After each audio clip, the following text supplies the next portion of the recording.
Fit in 10 Nation, it is day 60. It's day 50 of the Fit in 10 challenge. And scans are well underway. People are doing great.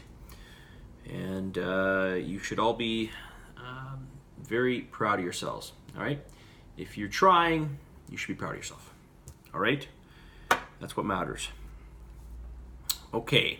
I just want to put out the reminder again. You know, if you're getting your scan, you need to adhere to the following, right? No metals on your body. So when you come to the scan, do not wear rings or earrings or necklaces. Ladies, if you have undergarments that have metal in them, please don't wear those. And same thing with your pants, right? Zippers and stuff like that, metal zippers. Can't have anything metal on your body, okay? No metal, all right? Okay, I got people asking me about dairy. Why is dairy bad, or is dairy bad? I don't know why dairy's bad, okay? No idea. Not really any clue. You know, when we think of dairy, we think of milk and cheese and cream. Some people don't consider eggs dairy, but I'm going to consider them dairy. I don't know. You know, it could possibly be the fact that, you know, basically milk products tend to have lactose, and some people don't do well with a lot of lactose, or any lactose for that matter. So lactose is just the milk, the kind of sugar that's found in milk, or one of the sugars that's found in milk. So that could be a reason. I think that's one reason. I think another reason is because dairy products are known to be higher in saturated fat. Well, who cares? There's no, I don't, you know, obviously you want to limit your fat intake in general. You don't want to be having enormous amounts of fat in your diet, but you certainly need some fat, and there's nothing wrong with saturated fat, okay? Although I know that we've been led to believe that saturated fat is bad for your heart, bad for your arteries, it's bad for your health, but there is no evidence of this, okay? Now that being said, you know, you do want to keep your fat intake in check, right? So, you know, I think if you guys do the math in your diet, you're going to be getting somewhere around, and this obviously changes throughout the challenge, you're getting somewhere around 30% of your calories from fat, which is plenty. And then within that, you're going to get a mix of fat. Monounsaturated, polyunsaturated, saturated, and hopefully very little trans fat, if any at all. Okay, so I don't know.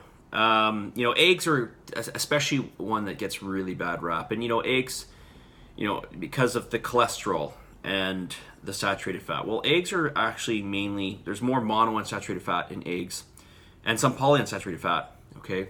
Especially if you're buying organic eggs, you're going to get the omega-3 in the egg, which is the omega-3 fats, which is really, really important. Really important polyunsaturated fat. You're going to get monounsaturated fat, and you're going to get some saturated in there, so you get a blend of fats. Nothing wrong with that. Of course, eggs are somewhat fat dense. Per egg, you get about 5 grams of fat. So you obviously don't want to eat an abundance of eggs. The only thing, I mean, eggs are actually what I consider a superfood, to be honest with you. They're high in B vitamins, high in zinc, high in lecithin, high in antioxidants. Like I said, if you're getting organic eggs, you're getting omega-3 fatty acids in there. They're high in protein. And they've got some cholesterol. And you want cholesterol in your diet. Cholesterol is a building block for, you know, a lot of hormones in the body. So you want some cholesterol in your diet. And there is zero evidence. I'll say it again. There is zero evidence. I'm going to say it one more time. There is zero evidence. There's no mechanistic data to suggest that dietary cholesterol raises your bad cholesterol. Okay. Now, if you take about 75% of the population and you increase their cholesterol numbers don't change. That is, their low density lipoproteins, that is their LDL, and their high density lipoproteins, their HDL. These are cholesterol carriers. These are what are normally considered cholesterol numbers. These are actually proteins that carry around cholesterol. Those numbers don't change. In the other 25% of the population, on average, there is a change in your cholesterol. And both the HDL and LDL tend to go up.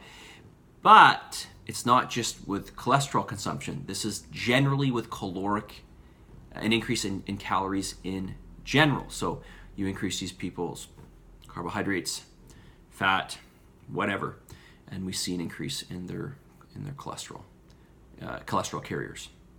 Okay, so I realize I'm going off on a bit of a tangent here, but I want to dispel the myth. There's nothing wrong with dairy products.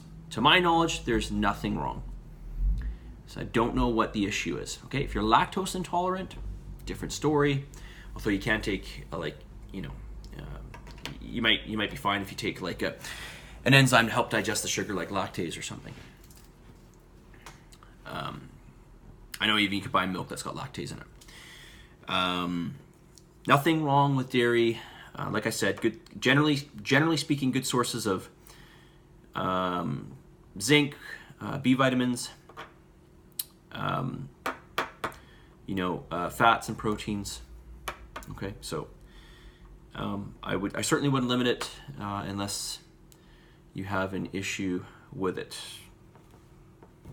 ethically, or it just doesn't agree with you physically speaking. Okay, all right. I'm gonna get back to what I talked to you in the beginning here, and I want to let you all know, because some people had mentioned to me today. One person mentioned to me about me being disappointed in them. I am never disappointed if you try. That is the message of the day. I will never be disappointed in you so long as you're trying your hardest, okay? Or near your hardest. I mean, I think we can all agree that we could try harder. That's kind of a soft line, right? I mean, you can always try harder, I suppose. There's everything that I've ever done, I could probably try harder. But the point is that you're trying to a large degree, right? And then if you can find areas that you can improve upon, then let's try to improve upon those. Right? But I'm never disappointed in you if you're trying. That's what I care about. Because if you try, you're eventually going to get it. Okay, if you're not already getting it. All right, so if you're choosing not to do things, if you're choosing to cut corners, then yeah, I could be disappointed in you. But that's all within your control. Okay, so I am never disappointed in you so long as you're trying. I'm not disappointed in you. Okay, and so far people are doing excellent in this. Okay, and remember that. If you slip up, you just get back on the horse and you keep going. Okay, so if you fall down, you just got to get up and keep moving forward. I understand the psychology of falling off a few times and then being like, the hell with this, right? Like, I get that, because you just, there's that sense of, or that feeling of discouragement. But the reality is that you got to kind of just dust yourself off and keep going forward and make things happen, right? Everything is like, doesn't matter what you're working towards. It's going to have a trend, somewhat like the stock market. Things will go up. Things should go up. Things should get better as time moves on, but there will be some ups and downs. It's just the way it goes, okay? The key is, like I said yesterday, the key is to continue to keep going. That's where you will, that's how you progress. I actually saw a chart today with, it was for entrepreneurs, and it was like, the graph went something like this. It was time on the x-axis, and then success on the y-axis, and it was like, it went up like, okay, you get some success, and it's like up and down. And then there's this drop, and then it like levels out low here. And it's like, this is where most people, and it's like kind of like, it goes on for a while. It's like, this is where most entrepreneurs will give up. And then after this leveling off here for a period, you see this huge jump in success. So the point was this graph that I was saying that usually people that where this leveling off here, where there's this long period or this I guess we could call it like a drought, that's where 95% of people will tend to give up. But like I said to you from the beginning, the people that really succeed long term, and I stress long term, these are the people that just keep going. It's not that they didn't mess up. It's not that they didn't fail over and over and over again or have these mini failures. It's that they kept going. They kept going. This is something I always remind myself. So you've got to just keep going. Even if you slip up, heck, even if you give up for a short period of time. Okay, even if you're beyond what you consider a failure, it's never too late to get back in the driver's seat and take control and get moving to your destination. All right? Okay, enough of me babbling here. 11 minutes, for the love of God. I'm trying to make these videos under 10 minutes. I'll do better. Okay, day 50, wrapping up. Submit, commit to this challenge for the love of God. Positive energy, positive vibes. Believe in yourself. And for those of you who have not sent me your feedback, I'm waiting for your feedback. Send it to me. Send me your feedback. Send me your gratitude. I want to know what you're thankful for. All right? Guys, we will talk to y'all soon. Monday, we are doing legs. So show up. We're going to punish your legs. Okay? Well, we're going to stimulate them well. Okay? We're going to get those legs more in shape by the end of class. This I guarantee you. Just come on out Monday night and you will bear witness to this, okay? All right, so we'll talk to you guys all soon. Have a wonderful evening and get some good sleep. See you guys.